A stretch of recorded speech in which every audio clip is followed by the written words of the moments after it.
Pierre a fait, je pense, un bon travail. D'ailleurs, je veux le remercier de me donner la chance de pouvoir vous présenter cette présentation-là. Et puis, de le remercier de toutes nous, à Plein Feu, nous coordonner. Je veux remercier aussi tous les membres de Plein Feu. Je vous aime beaucoup, vous travaillez fort. Marguerite les embûches. Joël, ici, je te remercie pour tes vidéos.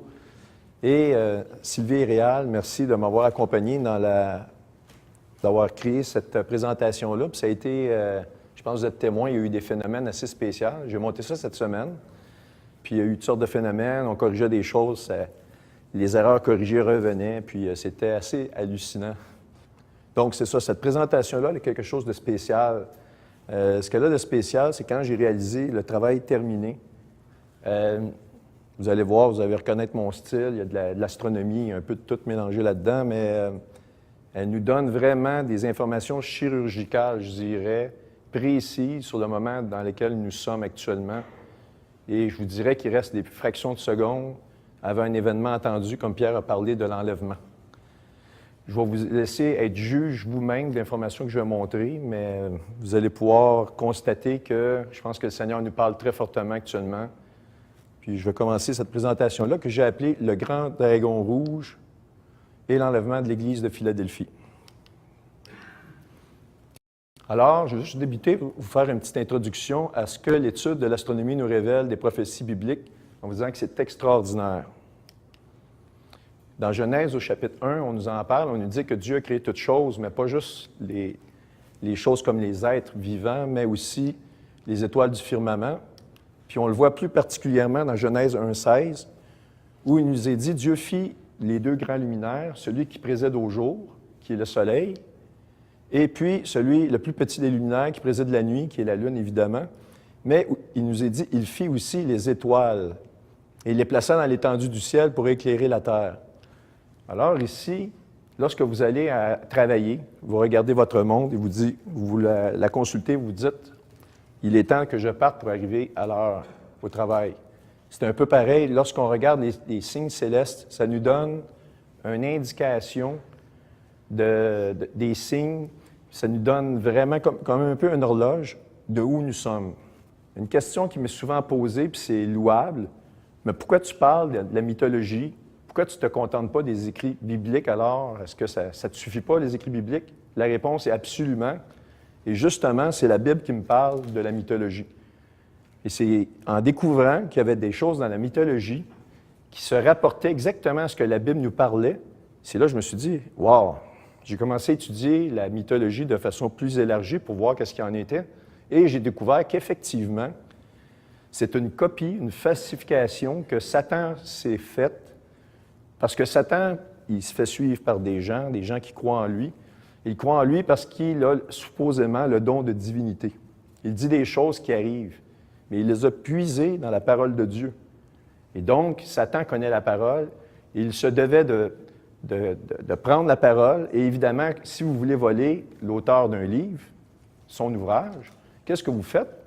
Vous prenez un manuscrit, mais là, vous changez quelques détails. Si vous ne changez pas de détails, si ça va en cours, vous allez vous faire prendre. Parce qu'il n'y a pas de... Il y a trop de similitudes.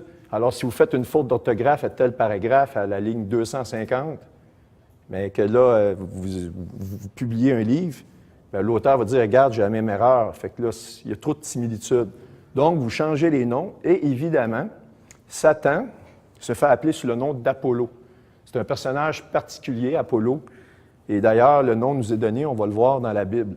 Donc, si la Bible nous parle d'un nom qui est Apollo, et puis ce nom-là, son origine vient de la mythologie, parce que le nom Apollon, en fait, Apollo, c'est en anglais, mais c'est Apollon. Le nom d'Apollon, vous ne le retrouverez pas autrement que dans la mythologie ancienne grecque. Donc, je vais vous donner des exemples. Ici, dans l'exemple numéro 1, c'est dans le chapitre 12 de l'Apocalypse, qui correspond à l'histoire de la mythologie du dieu Orcus, ou qui est Saturne, respectivement, chez les Grecs ou les Romains. Alors, on le voit dans Apocalypse 12, 4b. « Puis le dragon s'arrêta devant la femme qui devait accoucher afin de dévorer son enfant dès qu'elle l'aurait mis au monde. » Alors, dans la mythologie du dieu Orcus, il se place devant une femme qui accouche. Elle accouche de plusieurs enfants, il les dévore. Je vais vous dire pourquoi il les dévore tout à l'heure. Il y en a un qui n'est pas capable de dévorer. Cet enfant-là est enlevé avant qu'il soit dévoré. Alors, on va voir l'identité de l'enfant dans la mythologie, mais on va voir aussi l'identité de l'enfant du chapitre 12. Premièrement, je vais commencer avec une preuve que Saturne est la planète ou l'étoile du dieu Moloch, ou Saturne ou Orcus, qui est le diable dans la Bible. Ici, dans Amos 5, 26, il nous est dit, au contraire, vous avez porté le tabernacle de votre Moloch, Kijun, vos images, l'étoile de vos dieux que vous vous êtes fait. Constatez ici que l'étoile est au singulier, Dieu au pluriel. La raison, c'est que Satan, il s'est manifesté durant l'existence de l'humanité, mais sous plusieurs noms. Tout à l'heure, Pierre en a nommé. On peut parler ici, je vais vous donner quelques noms, parce que je pourrais vous en donner une panoplie de noms. Il a été connu sous le nom de Nimrod, Saturne, Orcus, le Yéhi des Navajos, les Indiens, Enlil, le dieu des Sumériens, qui est justement le dieu de la puissance de l'air. C'est une des caractéristiques que la Bible nous donne de l'Antéchrist. Belzébuth, le seigneur des mouches, Moloch, Kijun, Apollon, etc. Donc, il a une étoile qui le représente. On voit souvent sur le front du diable cette étoile-là. Et cette étoile-là, c'est l'étoile Saturne.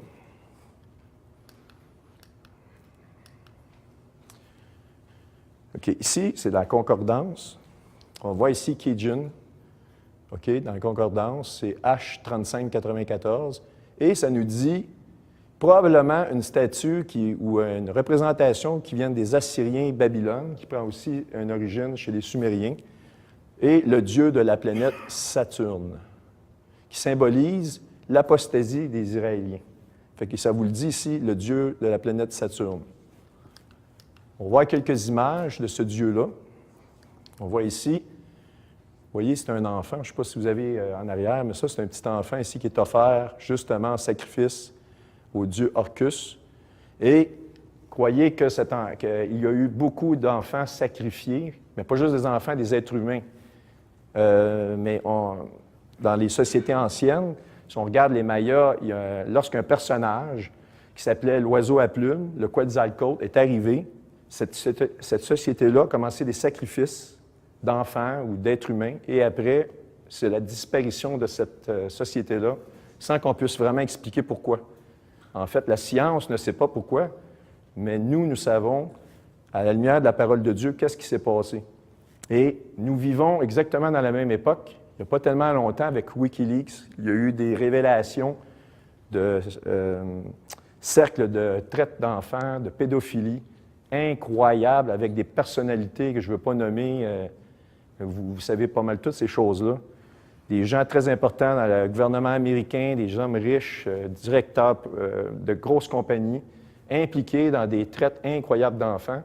Et quoi croyez-vous que ces gens-là font après avoir utilisé ces petits-enfants-là pour des sévices sexuels? Eh bien, la plupart sont sacrifiés. C'est épouvantable, mais ça se passe aujourd'hui. Donc, ce fameux Dieu-là que vous voyez avec des sacrifices d'enfants est encore présent, c'est caché, et tout ça avec des belles cravates, et on se dit cercle de pédophilie. Et ça a été rendu public, et l'opinion publique, je n'ai pas entendu beaucoup de commentaires, je n'ai pas vu de piquetage aux États-Unis contre ça, on ne voit rien. Rien n'est dit. Je vais vous en montrer d'autres. Ça, c'est justement sumérien. Quand la Bible nous dit le tabernacle, vous le voyez ici, dans sa demeure, ça, c'est le dieu Enlil, et ça, c'est les fidèles ici. Vous voyez, d'ailleurs, on parlait de géants tout à l'heure. Voyez-vous la taille de cette créature-là? Benoît XVI, avec l'étoile de Moloch, et ne pas confondre l'étoile du dieu Ramphane avec l'étoile de David. Je pourrais vous parler de ça plus longuement, mais ce n'est pas le but de la présentation. Mais voyez-vous même au Vatican, on transporte cette étoile-là. D'ailleurs, Pierre a montré une vidéo tout à l'heure où c'était une messe, je pense, de Pâques. Hein? Il dit Lucifer, Lucifer. On voit que ici, le diable avec les deux cornes et son étoile. Et ce qui est vraiment extraordinaire ici, là, ça,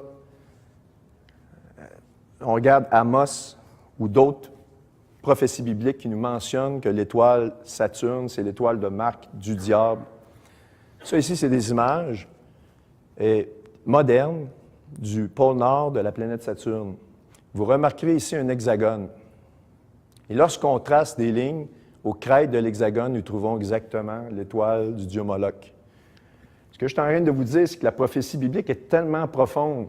On ne peut pas juste dire que la prophétie, ça s'accomplit, comme tu parlais des 54 prophéties accomplies depuis la fondation d'Israël en 2015, mais on peut aussi dire qu'on nous parle d'un symbole du diable, mais qui est aussi comme étampé dans la création, dans les merveilles qu'on a alentour de notre système solaire. Et c'est incroyable. On retrouve, je vous ai montré la concordance, c'est le dieu de Saturne. Saturne, d'ailleurs, c'est un des symboles qu'on voit en plein milieu du logo des... on appelle les... comment on appelle cette société secrète-là? Les jésuites.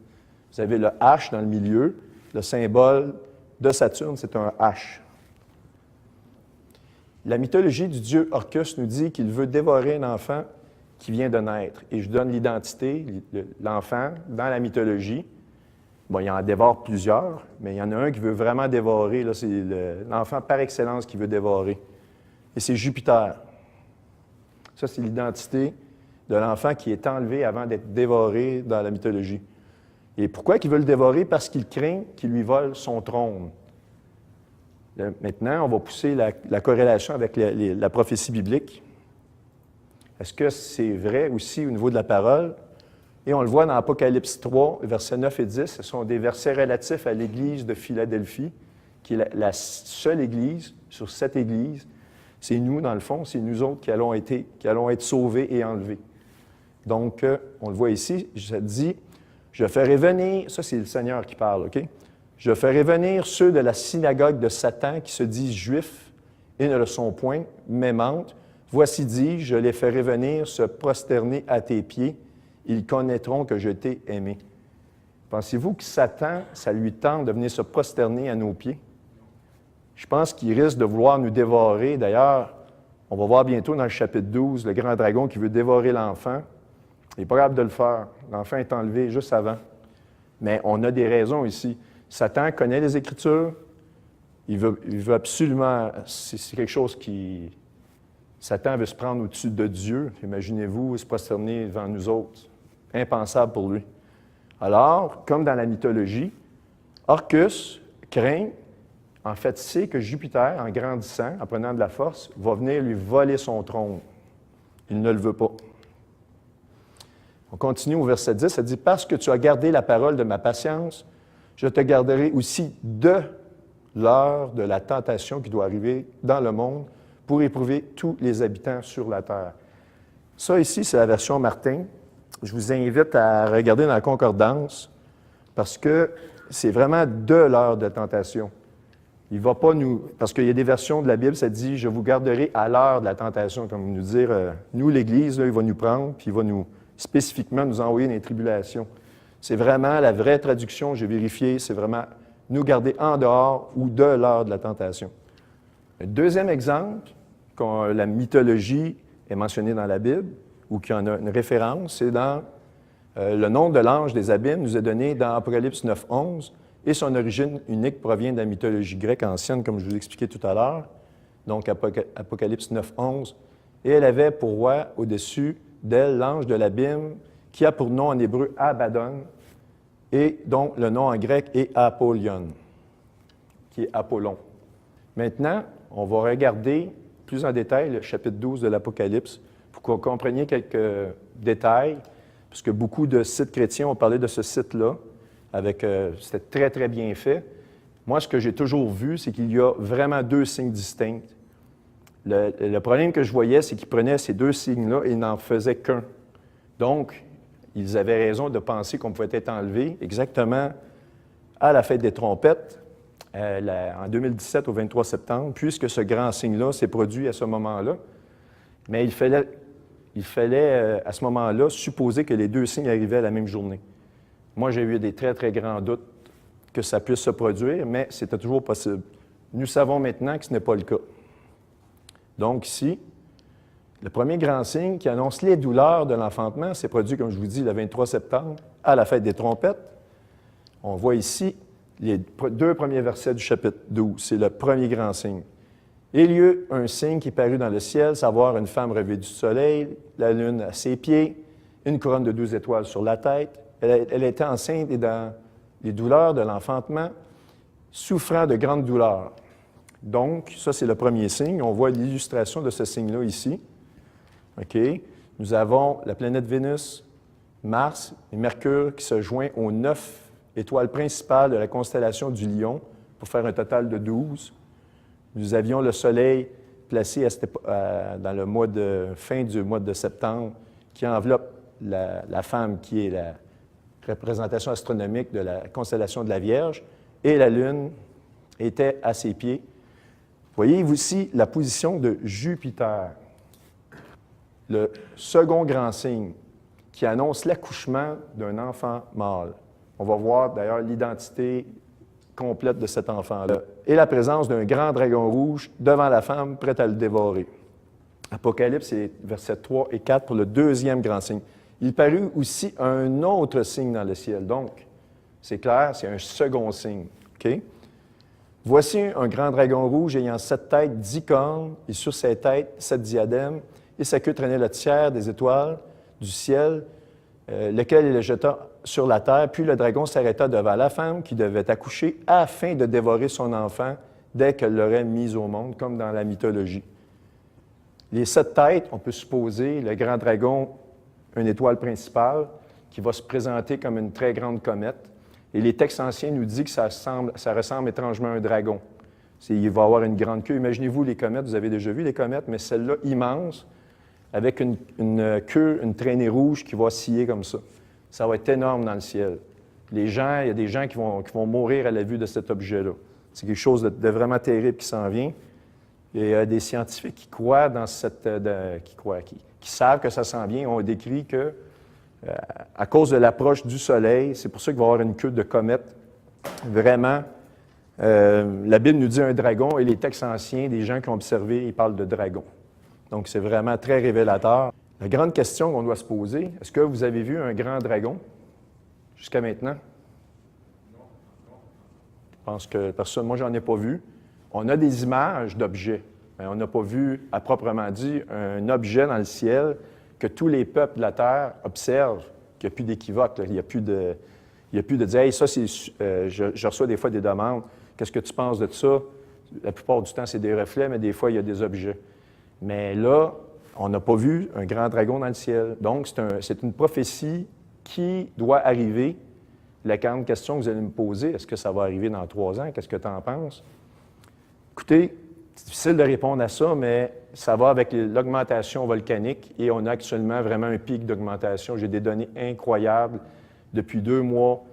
Mais je vais vous montrer dans cette présentation-là des choses qui risquent de répondre dans votre cœur, de vous rassurer.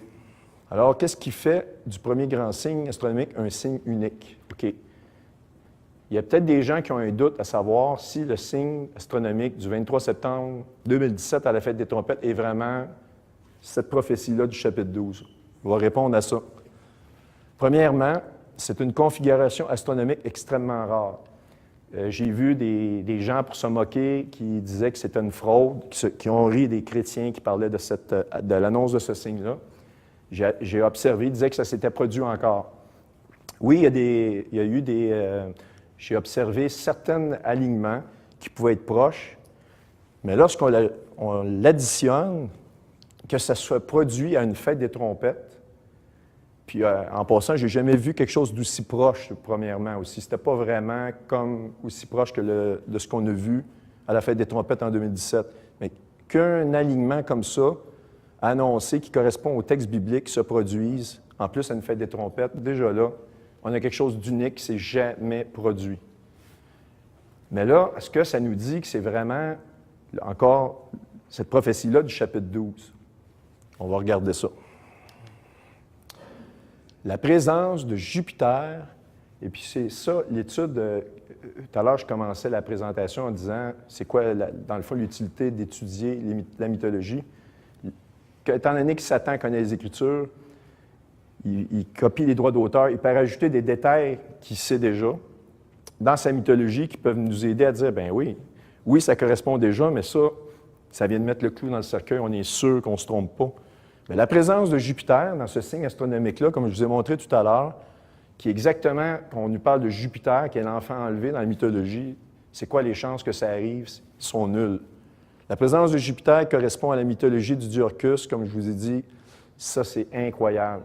Là, on commence à se dire, ce signe-là, c'est vraiment le signe attendu, mais il y a une autre raison qui nous annonce qu'on ne peut plus se tromper que c'est vraiment le signe du chapitre 12, c'est que Jupiter a passé dans le ventre de la Vierge à cause de toutes sortes de mouvements rétrogrades, pénétré à l'intérieur du ventre de la Vierge, sur la ligne ici, sur le côté, à une certaine date, a fait un mouvement rétrograde à l'intérieur de cette zone-là, a fait un deuxième mouvement rétrograde et est ressorti. Quand on calcule le nombre de jours, eh bien, nous sommes à l'intérieur de la période de gestation chez l'être humain qui est compris entre 37 et 42 semaines. Aussi, donc ça vient de vous dire que le chapitre 12 est vraiment été accompli, il y a versets 1 et 2, que ce signe-là s'est vraiment produit. Et tous les eschatologues s'accordent à dire que c'est le signe par excellence pour nous annoncer le début, vraiment le début de la fin. Alors donc, je ne pense pas qu'on puisse s'imaginer de rester encore 4-5 ans ici sur Terre. Je ne veux pas vous donner de date, mais je pense qu'on est vraiment rendu très, très proche. Aussi, comme je l'ai mentionné tout à l'heure, ça coïncide avec une augmentation des troubles géopolitiques, OK, je vais vous en parler, en fréquence et en force, ainsi qu'aux changements globaux climatiques partout sur le globe, qui se comportent exactement comme une femme sur le point d'accoucher. Donc, imaginez-vous la Terre, il y a des forces à l'interne, il y a des glissements de plaques tectoniques. Quand les plaques tectoniques glissent, il y a un relâchement de la pression, un peu comme l'ouverture du col de l'utérus lors de l'accouchement. Mais lorsque les plaques reprennent la solidité et la pression augmente, ça relâche. Les tremblements de terre, c'est comme ça qu'ils se créent. Là, il y a l'éruption des volcans, des fuites pour soulager la pression interne sur la croûte terrestre. Mais à un moment donné, la pression est tellement élevée qu'il va y avoir ce qu'on appelle vraiment un déchirement. OK? Et donc, c'est tout ça aussi un des points qui nous prouve que ce signe-là est vraiment le signe qu'on attendait, chapitre 12. Eh bien, ça correspond aussi avec un autre grand événement et ça nous annonce l'imminence de l'enlèvement de l'Église aussi en même temps. Et ça, c'est justement ce point-là, je vais vous l'expliquer dans cette présentation-là. Alors, la période de gestation chez l'être humain, selon le Collège américain des obstétriciens et gynécologues, va comme suit. La grossesse humaine peut être divisée en 3 trimestres, 3 qui nous fait penser à Christ qui est mort 3 jours, 3 nuits, qui est revenu. 3 trimestres, environ de 3 mois chacun. Le premier trimestre est de la dernière période que la femme n'a pas cette menstruation jusqu'à la 13e semaine. Le deuxième trimestre est de la 14e à la 27e semaine. Et ça, c'est bien à retenir, c'est surtout ici. 3e trimestre, 28e semaine à la 42e semaine. 42e semaine, c'est un chiffre que j'aime bien prendre parce que le Seigneur souvent intervient à la dernière seconde dans toute chose. Au dernier moment, il intervient. Donc, 42 semaines, c'est un des chiffres que j'ai retenu. Mais vous pouvez avoir une naissance comprise surtout entre la 37 et 42e semaine. Chez l'homme, la naissance survient normalement à l'âge gestationnel de 40 semaines, bien qu'il soit courant, comme ils disent ici, que les naissances se produisent entre 37 et 42. Mais ici, c'est très important. C'est après 8 semaines que l'embryon se fait appeler un fœtus. En fait, ni plus ni moins, le fœtus, c'est le bébé, a tous ses organes principaux comme les poumons, le cerveau, le cœur, ils sont tous présents. Pas nécessairement développés au complet, mais ils sont présents. Donc, ils appellent ça un fœtus. 8 semaines. Fait que retenez surtout 42 semaines pour la gestation et 8 semaines. Alors donc, la gestation de Jupiter dans le ventre de la Vierge a été de 41 semaines et 6 jours approximativement. Ici, je vais vous montrer une vidéo. Tu peux attendre un petit peu, je vais te faire un signe astronomique. OK. Donc, vous allez voir que Jupiter, je pense que c'est le 20 novembre 2016, Vous allez voir la ligne ici du côté de la Vierge. Elle pénètre à l'intérieur à cette date-là. Fait un mouvement rétrograde toujours à l'intérieur des limites du ventre. Le ventre, vous allez voir, c'est comme ni plus ni moins un genre de rectangle. Vous ne pouvez pas le manquer. Et va revenir en mouvement en arrière, va aller toucher le côté encore, mais va rester à l'intérieur des limites et va ressortir. Et à une date précise, je pense que c'est le 9 septembre 2017. Et lorsqu'on calcule, on arrive à 41 semaines et 6 jours. Tu peux...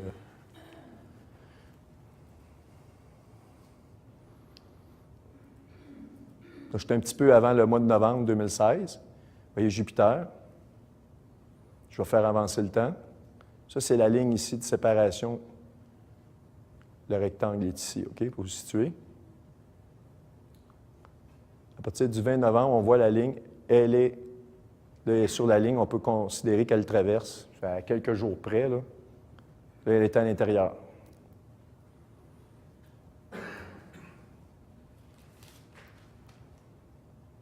Là, elle atteint la limite que vous voyez ici. Elle va revenir sur ses pas, comme je la montre avec le curseur. Là. Dans le fond, j'ai tout fait la job avant. Pourquoi je...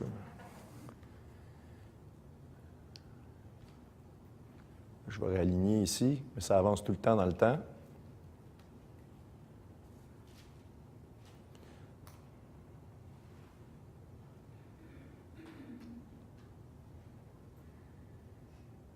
Elle touche encore à la limite ici. Il va revenir et va traverser la ligne ici que vous voyez. Entre l'étoile, cette étoile-là ici, je n'ai pas le nom, mais c'est Spica ici. Donc, voyez-vous, elle va traverser exactement là, donc le 9 septembre, traverse ici. Tu peux l'arrêter. Alors, quand on calcule du 20 novembre 2016 au 9 septembre, comme vous avez vu, on a 41 semaines et 6 jours. Je vous ai montré, ça c'est un calcul de journée pour vous donner, à l'intérieur de la gestation de l'être humain. Maintenant, la gestation théorique chez l'être humain étant de 42 semaines, on fait juste parler entre nous. Là. Je me suis dit, à partir du 23 septembre 2017, qui est le signe astronomique du chapitre 12, si je calcule 42 semaines, quelle date ça donne? Puis ça, j'ai fait ça cette semaine en passant. Ce n'est pas des choses que je savais. C'est là que j'ai trouvé que c'était incroyable. Alors, je suis arrivé au 14 juillet de cette année. OK? 42 semaines, vous l'avez ici.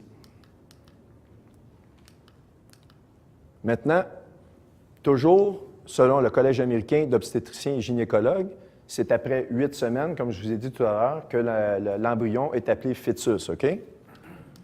Alors donc, je me suis dit, si je prends la date du 14 juillet, qui est comme la gestation, puis si je rajoute 8 semaines pour le fun, et surtout, je me suis dit, par rapport à la fête des trompettes cette année, qui est le 11 septembre, eh bien, je suis arrivé justement à 8 semaines et 3 jours.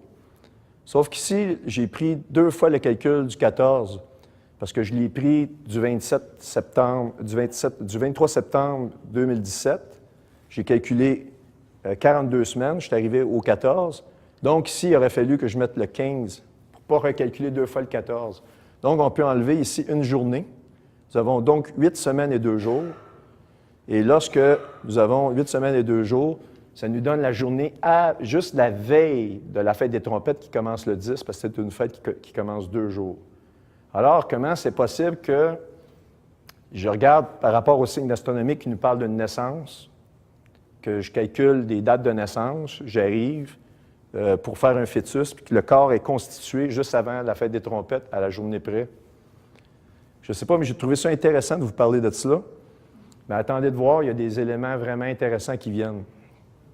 Donc, le début du 3e trimestre de la conception, comme je vous ai dit, c'est la 28e semaine. Et à partir du 23 septembre 2017, est-ce que, si je regarde la date, je prends le 23 septembre 2017, j'additionne 28 semaines, est-ce que ça correspond à une date ou à un événement clé? Eh bien, ici, la date, je vous le donne, 28 semaines, à partir du 23, on a le 6 avril de cette année. On va voir. Eh bien, effectivement, il y a eu OK, vous avez la 28e semaine, c'est le 3e trimestre, mais ça commence à la 28e semaine et la journée qui suit.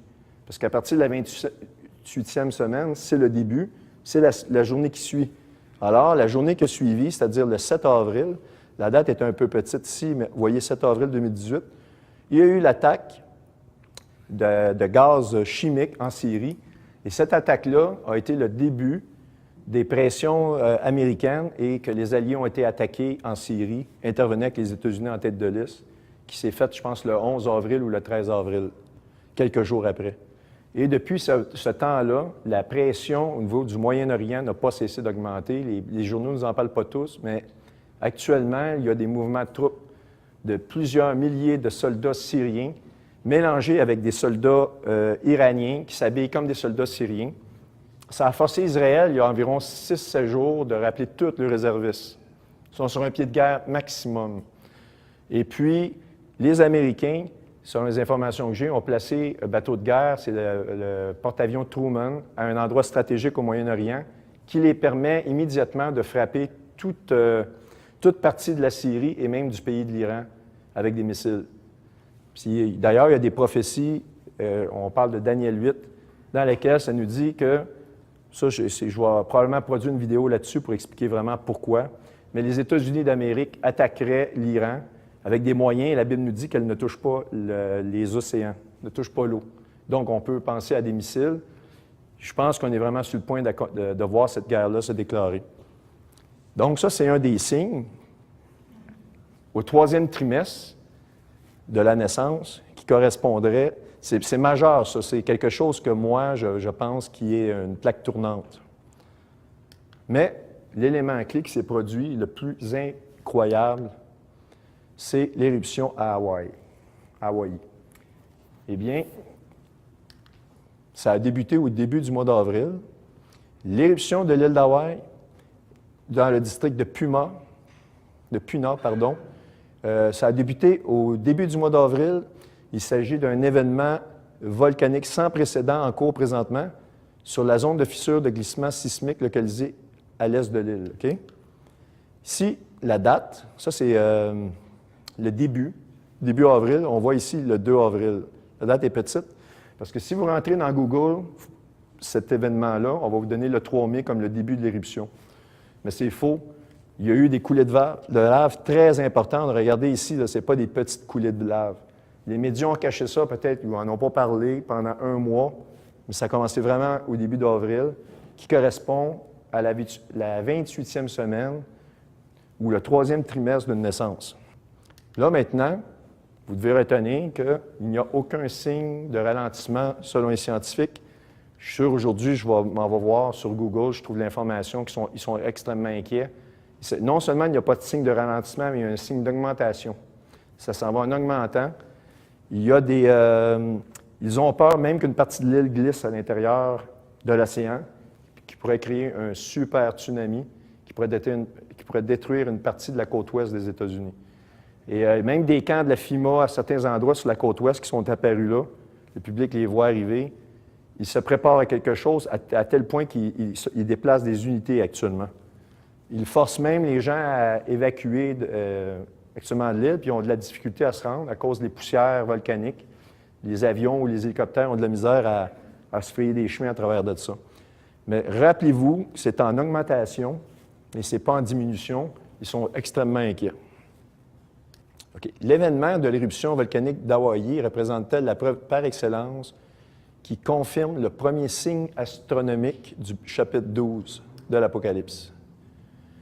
Alors, vous devez savoir ceci, que l'île d'Hawaï se retrouve directement au milieu de la plus grande zone d'activité sismique et volcanique au monde, que les scientifiques appellent l'anneau de feu, the Ring of Fire. Je pense que la plupart du monde, vous avez entendu parler de cela.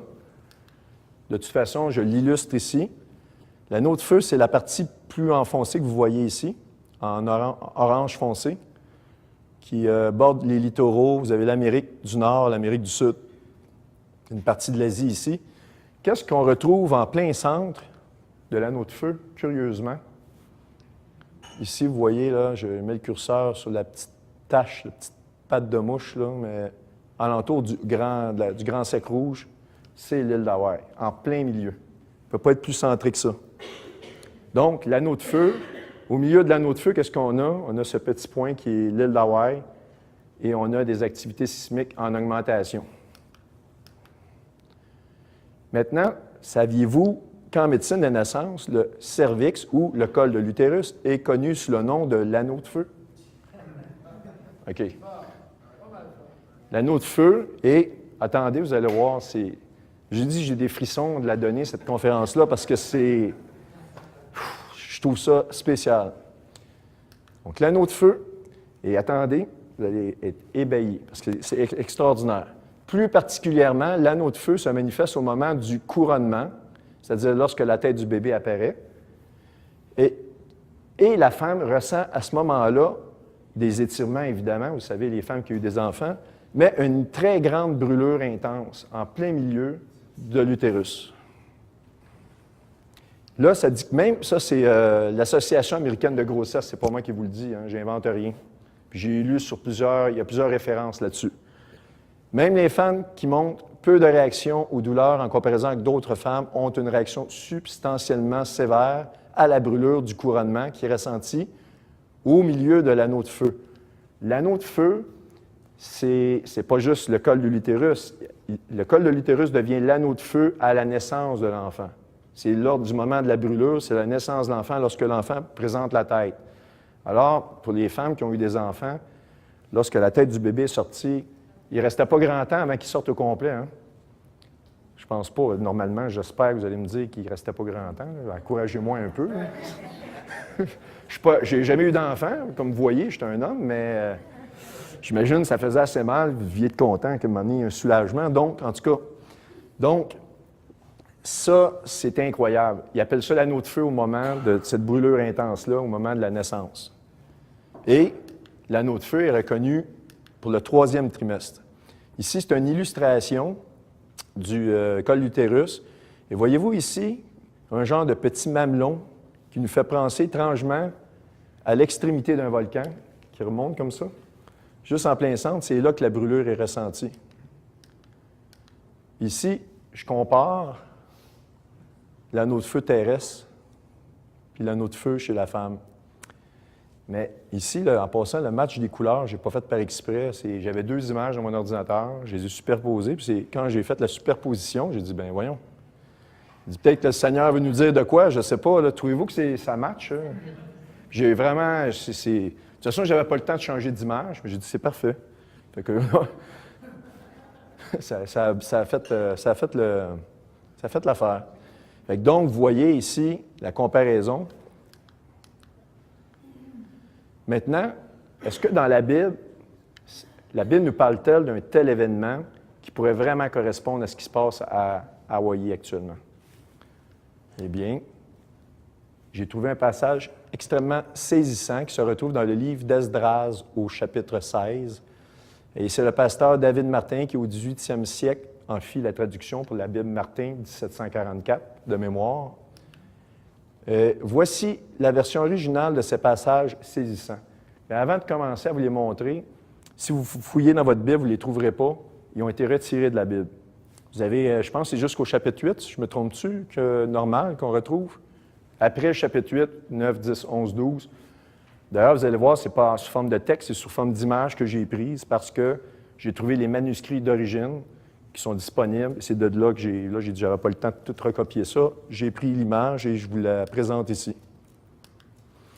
Chapitre 16, désolation, horrible de l'univers qui arrivera à la fin des temps. Je vous le lis. Malheur à vous, Asie et Babylone, malheur à vous, Égypte et Syrie, tous des pays actuellement impliqués dans ce qu'on a comme pression au Moyen-Orient, en passant. Couvrez-vous de sacs et de cilices, pleurez vos fils, affligez-vous, votre destruction approche. Le glaive est tiré, qui le détournera? Puis là, écoutez bien. Le feu est lancé sur vous, qui l'éteindra? Les maux fondent sur vous, qui les repoussera? Quelqu'un chassera-t-il le lion affamé de la forêt ou éteindra-t-il d'abord le chaume qui a commencé de brûler? Alors, le Seigneur déjà nous met au défi, il y a un feu d'allumé, puis c'est qui va l'éteindre? Toujours des points d'interrogation. Il n'y a pas l'air d'avoir trop de réponses à ça. On va voir maintenant qu'est-ce que le mot. C'est quoi le malheur, la définition du malheur. On va aller au verset 14 du même livre d'Esdras, chapitre 16 toujours. Voici les mots sont envoyés et ils arriveront sur la terre. Le feu est allumé. Et il ne s'éteindra pas tant qu'il n'ait pas consumé tous les fondements. OK? Donc, les scientifiques nous disent, on est inquiets, c'est sans précédent, ça augmente. Il n'y a pas de... En plus, ça a débuté au 3e trimestre d'une naissance par rapport au signe astronomique du chapitre 12. Qui plus est que le cercle de feu, chez la femme, se produit dans le 3e trimestre, surtout vers la fin, la sensation de brûlure. Donc, comme la flèche décochée par un bras nerveux ne revient point, de même, les mots envoyés sur la terre n'en seront pas repoussés. Maintenant, on va mettre, comme on dit, le clou dans le cercueil pour cette présentation-là dans le livre d'Esdras. Ceux qui ont des doutes que la Bible va le comparer à une femme enceinte, eh bien, le voilà. Verset 37. « Voici la parole du Seigneur, écoutez-la et ne vous confiez pas à vos divinités. » C'est drôle, hein? Je compare ça à la chapitre 12, au Diorcus qui mange des enfants. Le Diorcus, c'est une divinité. Je vous ai montré des photos du Diorcus. Il donne des enfants en sacrifice, les Sumériens qui se prosternent devant ces divinités-là. Le Seigneur le savait. Il nous le dit, ne vous prosternez pas à ces divinités-là. Il nous met en garde. Il dit, quand les mots approchent, elles ne s'éloignent pas, comme une femme enceinte sur le point d'accoucher. Lorsque le moment de l'accouchement approche, les douleurs la saisissent 2 ou 3 heures auparavant.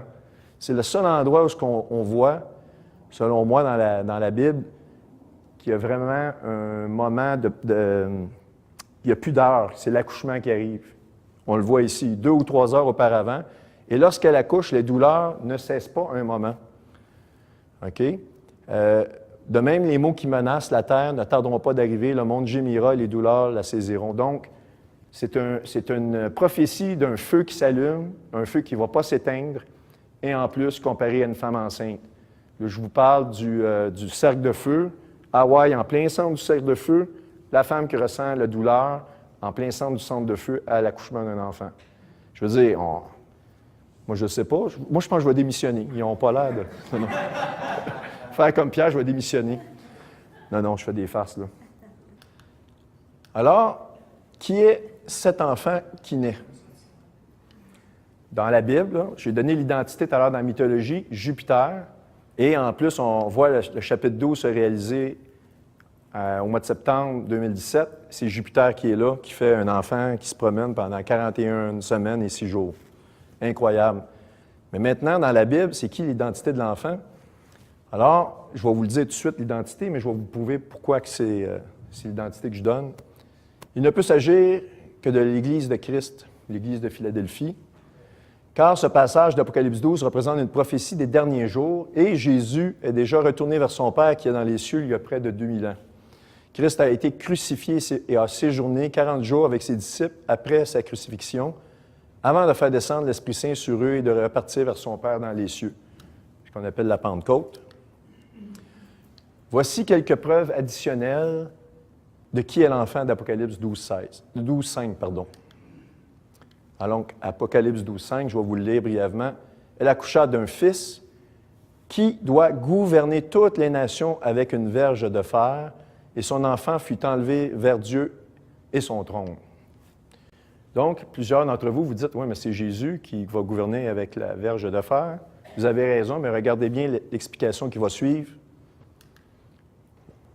Premièrement, tout à l'heure, Pierre en a parlé, dans la concordance, le mot « enlevé », qu'on retrouve dans Apocalypse 12:5 et dans le 1 Thessaloniciens 4:17 qui nous parle de l'enlèvement, d'être enlevé, trouve la même source du mot grec « harpazo ».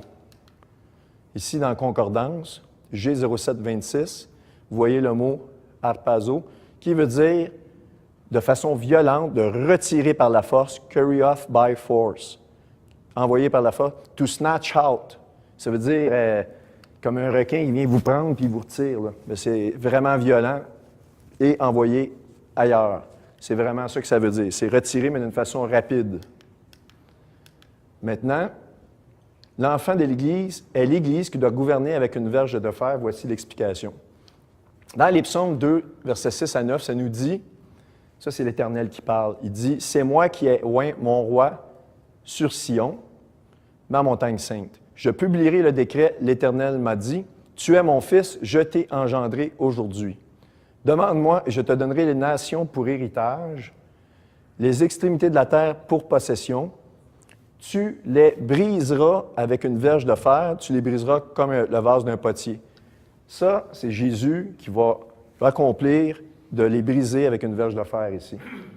Maintenant, si on va dans l'Apocalypse, chapitre 2, sur les églises, les versets 25 à 27, qui sont des versets généraux, qui, dans le fond, c'est des croyants qui vont tenir jusqu'à la fin, pas la fin des temps, mais la fin avant l'enlèvement, qui vont tenir la parole avec eux. Et ces personnes-là, eh bien, il leur est dit quelque chose de spécial. Elles vont se regrouper dans l'Église de Philadelphie dans le chapitre 3.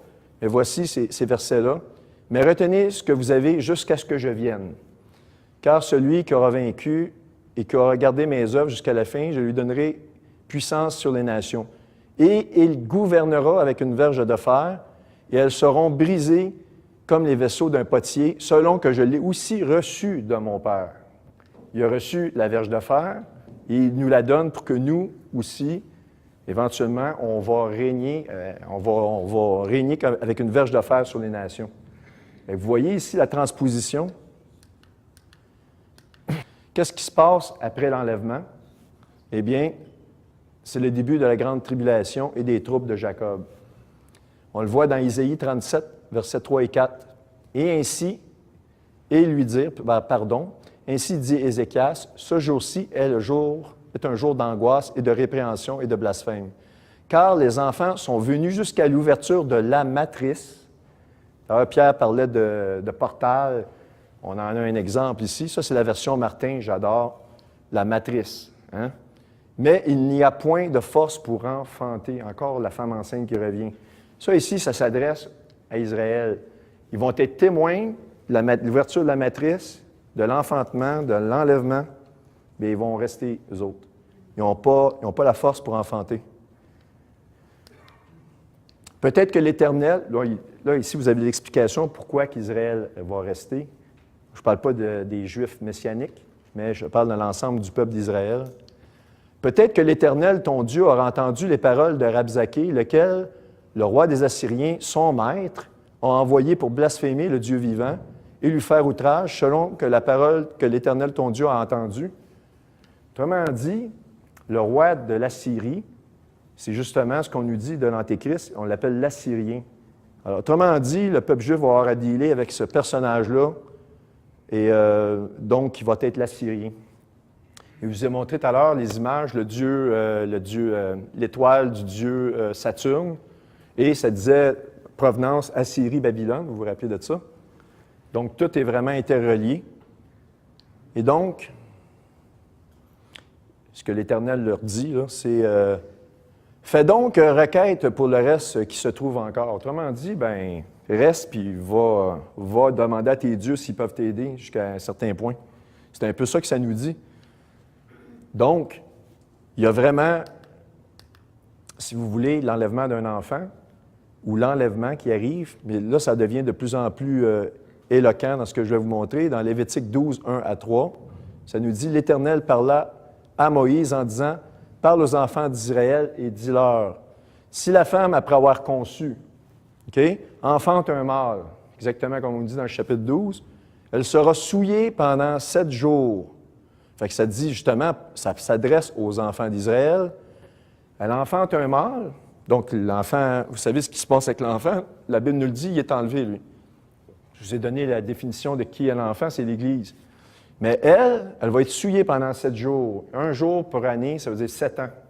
Donc, la femme, qui est représentée par Israël, la parole est donnée aux fils d'Israël. Ils vont devoir séjourner pendant 7 jours durant les tribulations. Ça nous dit même qu'au 8e jour, on va circoncire la chair du prépuce de l'enfant, qui correspond au millénium. Après la 7e année, vient la 8e, le début du millénium. Maintenant, ça c'est ma partie favorite. La grande tribulation après l'enlèvement, la preuve ultime. Isaïe 26, les versets 18 et 19. « Nous avons conçu et nous avons été en travail, nous avons comme enfanté du vent. Nous ne saurions en aucune manière délivrer le pays et les habitants de la terre habitable, et la terre habitable, pardon, ne tomberait pas à cause de notre manque de force, par notre force. » Là maintenant, après que l'enfant soit né, les autres, ils n'ont pas enfanté rien, OK? Puis là, ça nous dit dans la Bible que la terre, les nations sont bénies par Israël. Mais si Israël refuse, ils ont eu leur sauveur qui est venu, ils l'ont refusé, ils ne l'ont pas accepté encore. Les troubles qu'on vit, s'ils l'avaient accepté il y a 2000 ans, on ne serait peut-être pas au même problème qu'on a là. Mais on est actuellement, les nations vont être baignées dans ce jugement-là. Et le centre de ce jugement-là, c'est Israël. Tes morts vivront. Donc, après l'enlèvement, ils ont vu, ils ont été témoins, il n'y a pas eu d'accouchement pour eux. Après ça, c'est bizarre. Tes morts vivront, même ton corps mort vivra. Ils se relèveront, réveillez-vous et réjouissez-vous avec chant de triomphe, vous habitants de la poussière, car ta rosée est comme la rosée des herbes, et la terre jettera en dehors les trépassés. Lorsqu'on lit 1 Corinthiens 15, 52, qu'est-ce que ça nous dit? Au son d'une trompette, les morts reviennent. On ne les précède pas, que ça nous dit, les morts reviennent, et on se joint aux morts, et on s'en va rejoindre le Seigneur, dans ce qu'on appelle une genre de matrice. Bien, vous avez exactement l'accouchement. Eux autres, ils sont témoins, mais ils constatent parce qu'ils disent on a accouché juste du vent, fait qu'ils se rendent compte de quelque chose. Après ça, les morts arrivent et ils se joignent aux vivants. On le voit au chapitre 20. « Va, mon peuple, entre dans tes cabinets et ferme la porte sur toi. Cache-toi pour un petit moment jusqu'à ce que l'indignation soit passée. » Alors, si je me cache pendant que l'indignation est là, c'est parce que je ne fais pas partie de cette indignation-là. Je suis retiré avant. C'est clair, net et précis. Ça, c'est le verset 20. Verset 21. « Car voici l'Éternel va sortir de son lieu pour visiter l'iniquité des habitants de la terre. » Le jugement commence. Tout dans l'ordre. Moi, je trouve que c'est un passage très intéressant. Maintenant, on est toujours dans le thème des naissances. Puis je vous ai dit au début que c'était une présentation avec des informations chirurgicales, chirurgie, médecine, médecine des naissances. Je trouve ça intéressant, je m'en rends compte là, mais est-ce qu'il y a un remède pour contrer les douleurs de l'enfantement? La douleur de brûlure que j'ai parlé tout à l'heure au cercle de feu. Bien, il y en a un, c'est pas moi qui le donne, c'est l'American Pregnancy Association, que vous voyez ici. Alors, ce qu'il vous dit, c'est, et c'est au 3e trimestre que ça commence, avant, vous n'avez pas besoin de faire ça, des massages périnéales avec de l'huile d'olive. Et vous-même vous dire que toutes les autres huiles ici sont sujets à controverse et des débats, ils ont des problèmes dus à certains risques qu'ils ont constatés et ils ne recommandent pas aucune autre huile, l'huile d'olive. Est-ce que les gens savent ici c'est quoi que représente l'olivier pour la nation d'Israël? Vous savez tous ça. Bizarre. Bizarre? Non, pas vraiment. Il n'y a pas d'hasard. De l'huile d'olive. Donc, et en plus, au 3e trimestre, là, le 3e trimestre, c'est third trimester ici. C'est au 3e trimestre pour soulager l'effet de cette fameuse cercle de feu, de brûlure qui va arriver. Maintenant, qu'est-ce que ça veut dire pour nous, ceux qui croient en Christ, qui croient en l'enlèvement? Eh bien, lorsque vous verrez ces choses, remplissez vos lampes d'huile d'olive. OK? Matthieu 25, 1, 4. Ça, vous la connaissez tous, celle-là, la parabole des vierges. Ah, ils ne savent pas, Pierre, va lui dire. Oui, les 10 vierges, exactement. Regardez, c'est incroyable. Alors, le royaume des cieux sera semblable à 10 vierges ayant pris leurs lampes, elles s'en allèrent devant l'époux. Il y en avait 5 sages et 5 folles, ça on le sait. Les folles prenant leurs lampes n'avaient point pris d'huile avec elles. Ça se peut que l'accouchement soit difficile. Mais les sages avaient pris de l'huile d'olive. Je dis olive, c'est pas écrit olive, mais dans les temps anciens, les Israéliens utilisaient de l'huile d'olive pour mettre dans leurs lampes pour brûler. Donc, les sages avaient pris de l'huile dans leur vaisseau avec leurs lampes. Alors, Est-ce que c'est un message avec tout ce qui se passe? On a une comparaison incroyable que la Terre se comporte comme une femme enceinte. La Bible nous dit que ça va se faire comme une femme enceinte. Je peux vous montrer des données d'augmentation sismique. Il y a des données, ça monte en force. Il y a un relâchement, un peu comme le col d'utérus. Quand il y a un relâchement, il y a moins d'activité sismique. Mais là, le volcan part un peu, il ne va. Là, à un moment donné, ça remonte en force, mais de plus en plus fréquent, plus fort, comme un accouchement. On le voit même dans les données. Mais là, que géographiquement, on a un point sur la planète Terre qui correspond exactement à un point de brûlure comme un accouchement, dans lequel les journées, lorsqu'on prend le chapitre 12, on calcule le 3e trimestre, on arrive, on dit, bien voyons, c'est l'événement à Hawaï. Je veux dire, c'est quoi les chances? Pensez-vous, quelle chance qu'on peut avoir que ce soit de simples coïncidences? Moi, je dis qu'il n'y en a aucune chance. Moi, en tout cas, ça réchauffe mon cœur.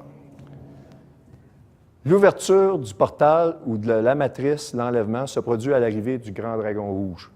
Et c'est deux événements assez proches. On le voit dans Apocalypse 12:3. Il parut aussi un autre signe dans le ciel. Voici un grand dragon rouge qui avait 7 têtes, 10 cornes, et sur ses têtes 7 diadèmes. Et à 12:5, on voit, elle accoucha d'un fils qui doit gouverner toutes les nations avec une verge de feuilles. Son enfant fut enlevé vers Dieu et vers son trône. Donc, le dragon y arrive, la femme, elle accouche, puis il veut manger l'enfant, mais l'enfant, il part. Donc, le dragon, il se présente dans le coin de l'enlèvement. On s'entend qu'il faut qu'il soit là. Donc, ça, c'est un des éléments.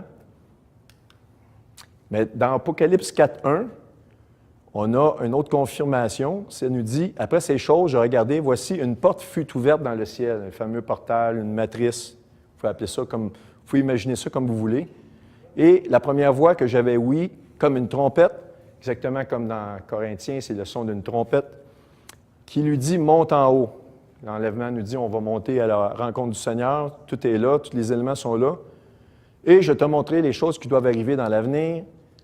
Et du trône sortaient des éclairs et des tonnerres et des voix, et il y avait devant le trône, 7 lampes de feu ardentes. Combien de têtes a le dragon? 7 têtes. Si on pense que, mettons, il y a des objets célestes qui se produisent, alentour du soleil, on peut imaginer 7 lampes ardentes avec un grand dragon rouge. Maintenant, les textes anciens sont tous formels. Cet objet-là, lorsqu'elle apparaît, elle apparaît du coin du soleil, de la position du soleil. Elle apparaît de derrière le soleil comme subitement, et puis l'objet est là. OK. En conclusion, est-ce que dans le chapitre 12 ou le chapitre 4, on a des indices qui nous donnent la période de l'année à laquelle le dragon pourrait apparaître? Est-ce qu'il y a quelque chose de codé ou un peu caché dans la parole qui nous donnerait des indices sur l'apparition du grand dragon? Là, je ne vous dis pas que ça va être cette année, mais la période de l'année. Fait que si ça serait cette année, quel mois de l'année ça serait? C'est un peu ça que je vous dis. Alors, considérant les prophéties, que les prophéties d'Apocalypse 4 et 12 correspondent au même événement, qui est l'enlèvement, la réponse est un oui retentissant. On va vous expliquer pourquoi. Le premier signe astronomique du chapitre 12 nous parle du soleil dans la constellation de la Vierge, parce que la femme est enveloppée du soleil. Donc, si la femme est enveloppée du soleil, c'est la constellation de la Vierge, une voie astronomique. Et donc, cela se produit proche à toutes les années. On voit ce phénomène-là commencer à se produire dans le ciel à tous les 11 septembre de chaque année. Et c'est une période, comme vous le savez, le mois de septembre, ça correspond aussi au mois de la fête des trompettes, qui peut aller aussi jusqu'un petit peu, je pense, au début du mois d'octobre. Ça peut varier. Ça peut aller, je pense, jusqu'au début du mois d'octobre, la fête des trompettes. Hein? Ça peut se produire genre 3-4 octobre. Non? OK. Mais normalement, on est proche de la fête des trompettes dans cette période-là. OK. Je monte ici une image. Voyez-vous, j'ai pris une année arbitraire comme ça, 2017. J'aurais pu prendre 2016, 2015. Vous auriez eu environ le même pattern. À la couronne de la tête de la Vierge se présente le soleil. Vous voyez ici le 11 septembre. Maintenant, Apocalypse 4, 5. Et du trône sortaient des éclairs et des tonnerres et des voix. Il y avait devant le trône 7 lampes de feu ardentes. 7 lampes de feu ardentes, qui sont les 7 esprits de Dieu. Maintenant, le trône. Qu'est-ce que le trône ici, au niveau astronomique, parce qu'il y a toute une correspondance astronomique. Ceux qui ont écouté mes vidéos, j'ai démontré que tout le chapitre 4 de l'Apocalypse est en effet, ça nous démontre un coucher de soleil. Le trône, ici, une voie astronomique, c'est le soleil. Je vous explique pourquoi rapidement. On voit dans Apocalypse 10.1, « Je vis un ange puissant qui descendait du ciel enveloppé d'une nuée. Au-dessus de sa tête était l'arc-en-ciel. » Dans le chapitre 4, en passant, ça nous parle d'un arc-en-ciel. « Et son visage était comme le soleil. » Lorsque dans l'Apocalypse, à un endroit, on nous dit qu'ils vont se cacher de la face de l'agneau en colère, dans les profondeurs de des montagnes ou de la terre, c'est écrit « se cacher de la face de l'agneau ». Et la face de l'agneau, c'est le soleil qui, lorsqu'il va faire une mini-nova, va créer des problèmes énormes. Ils vont se cacher. Tu ne peux pas rester à la surface de la Terre. Parce que les gens vont rester exposés lorsque ça va arriver. C'est incroyable. Si tu survis à ça, c'est parce que tu es à une position spécifique, puis c'est miraculeux si tu survis à ça, parce que ça va être terrible. Chapitre 4, verset 2-3. « Et voici, il y avait un trône dans le ciel, et sur ce trône, quelqu'un était assis. Celui qui était assis avait l'aspect d'une pierre de jaspe et de sardoine. » Alors ici, vous voyez une photo du soleil en couleur réelle de sa surface. Vous avez une pierre ici de jaspe et de sardoine. Et regardez les teintes. Toutes les teintes qu'on retrouve dans ces pierres-là sont exactement celles qu'on retrouve sur le soleil. Mais qui plus est, ça représente le chapitre 4, c'est un événement qui arrive à un coucher de soleil. Lorsqu'on nous parle des vierges sages et des vierges folles, on nous parle de minuit. OK? L'époux pourrait arriver, mais s'il arrive à minuit, etc., vous vous rappelez de ça? Le minuit chez les Juifs, c'est au coucher du soleil, parce que selon la tradition, c'est au moment du coucher du soleil qu'ils vont changer de date. Mais évidemment, dans les temps modernes, ils utilisent le calendrier comme tout le monde. Ils ont maintenant des calendriers. Ils peuvent savoir avec les cycles lunaires, ah tiens, la fête des trompettes dans 5 ans, là, ça va être cette date-là. Normalement, c'était, selon la tradition, des observateurs du premier croissant de lune, comme vous le savez, la plupart. Mais effectivement, pour Dieu, sa tradition, il la conserve. Et lui, minuit, c'est le changement. Nous autres, on change de date à minuit pile. Eux autres, c'est au coucher du soleil. Et ce qui est le plus incroyable, c'est que vous voyez ici, au coucher du soleil, il va y avoir une division des 7 couleurs visibles de la lumière produite par le soleil, la lumière blanche du soleil. Et éventuellement, il y en a 2 qui vont nous parvenir à notre œil. La rouge, ici, un peu plus vers le ciel, parce que vous voyez, le coucher du soleil, le ciel vient rosé, rouge. Bon, bien, ça, c'est à cause de la longueur d'onde. Et la verte, elle, va arriver directement au niveau du sol. On le voit ici dans le milieu.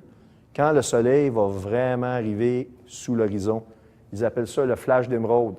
Vous verrez dans le chapitre 4, on nous parle de l'émeraude, enveloppé d'émeraude, d'arc-en-ciel. Eh bien, c'est tout le phénomène d'un coucher de soleil. Et c'est pour ça que le trône, c'est vraiment le soleil, une voie astronomique, dans le chapitre 4.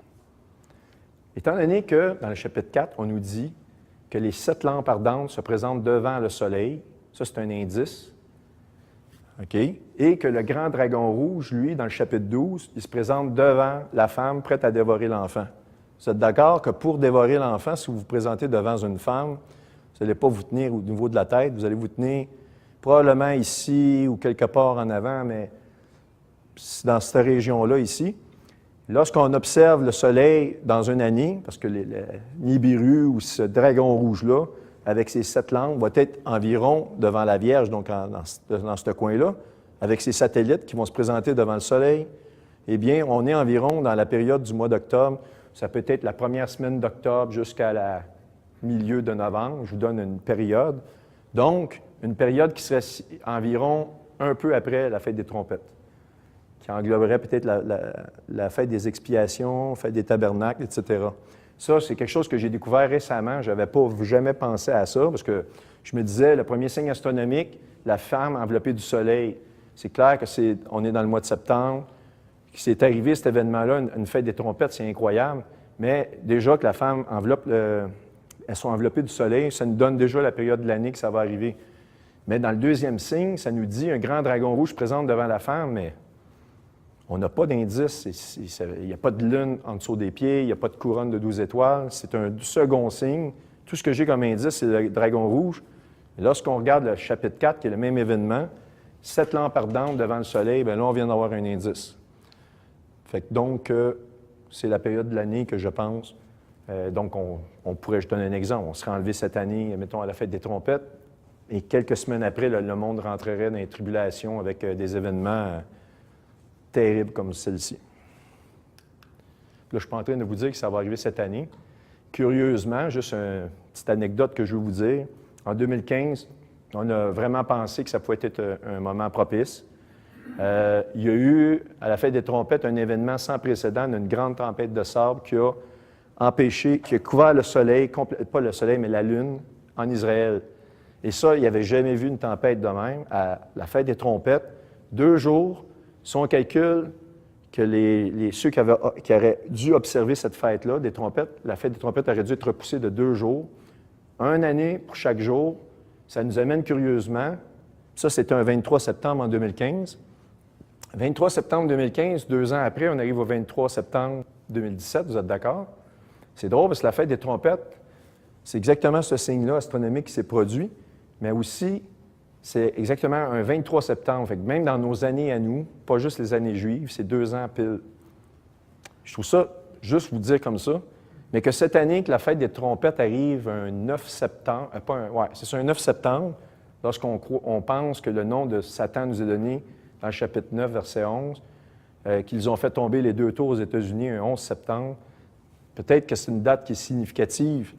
J'ai découvert aussi que le soleil se présente exactement le 11 septembre à la tête de chaque année. C'est quelque chose que j'ai découvert. Je me suis dit, peut-être que c'est des coïncidences, mais qu'il pourrait avoir une incidence. Mais de toute façon, je pense qu'il faut persévérer, puis il faut continuer. Mais à la lumière de ce que je vous ai montré là, je pense qu'on est vraiment, vraiment proche.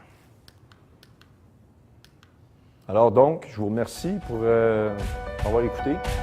Ça n'a pas l'air trop endormi, c'est bien.